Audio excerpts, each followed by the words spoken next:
നമുക്കിന്ന് വാളമീൻ കറീൻ്റെ റെസിപ്പി നോക്കാം. ഇത് വാളമീനാണ്. ഇത് പച്ചമുളക്, തക്കാളി, ഇഞ്ചി, കറിവേപ്പില, ഇത് അരച്ച തേങ്ങ, ഇത് വാളംപുളി പിഴിഞ്ഞതാണ്. ഇത് നോർത്ത് മലബാർ സൈഡിൽ ഉണ്ടാക്കുന്ന രീതിയിലാണ്. പലർക്കും ഈ കറികളെക്കുറിച്ച് അറിയാതെ.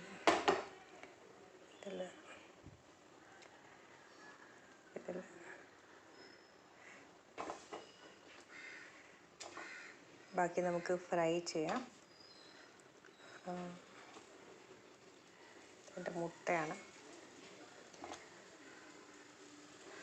അതിലേക്ക് നമുക്ക് അരച്ചു വെച്ച തേങ്ങ ഒഴിക്കാം. തേങ്ങയിൽ കുറച്ച് ജീരകം കൂടെ ആഡ് ചെയ്യണം. അതിനുശേഷം തക്കാളി, കറിവേപ്പില, പച്ചമുളക്.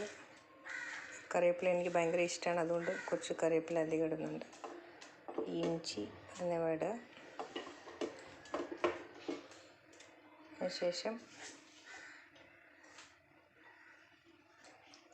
നമുക്ക് തിളക്കാൻ വയ്ക്കാം. ഇതൊന്ന് ഇളക്കി നോക്കാം. ഇതിനാവശ്യമുള്ള മുളക് ഉണ്ടോ അതൊക്കെ ഒന്ന് നല്ലോണം ഇളക്കി നോക്കാം. മുളക് പൊടി കുറച്ച് കുറവാണ്. കുറച്ച് തേങ്ങ അരച്ചതിൻ്റെ ബാക്കി വെള്ളം ഉണ്ടായിരുന്നു. കുറച്ച് വെള്ളം കൂടെ അതിലേക്ക് ചേർത്തിട്ടുണ്ട്. ഉപ്പും മുളകും മഞ്ഞളും പിടിച്ച്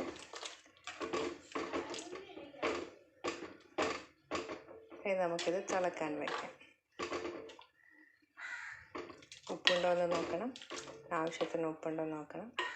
തിളക്കാൻ വെച്ചതിന് ശേഷം നമുക്കറിയാം. ഇതിലേക്ക് ഞാൻ പിഴിഞ്ഞ പുളി ഒഴിച്ചിട്ടുണ്ട്. ഞങ്ങൾക്ക് കുറച്ച് സമയത്തേക്ക് ഇനി തിളക്കാൻ അടച്ചു വയ്ക്കാം. ഇവിടെയുള്ള കിച്ചൺ വ്യൂ ഇങ്ങനെയാണ്. നല്ല മരങ്ങളൊക്കെ ആയിട്ടുള്ളതാണ്. ഞങ്ങൾക്ക് ഈ സമയം ചൂടായ പാനിലേക്ക് നമുക്ക് ഒരു 3 കഷ്ണം വാളമീൻ ഫ്രൈ ചെയ്യാൻ വേണ്ടിയിട്ട്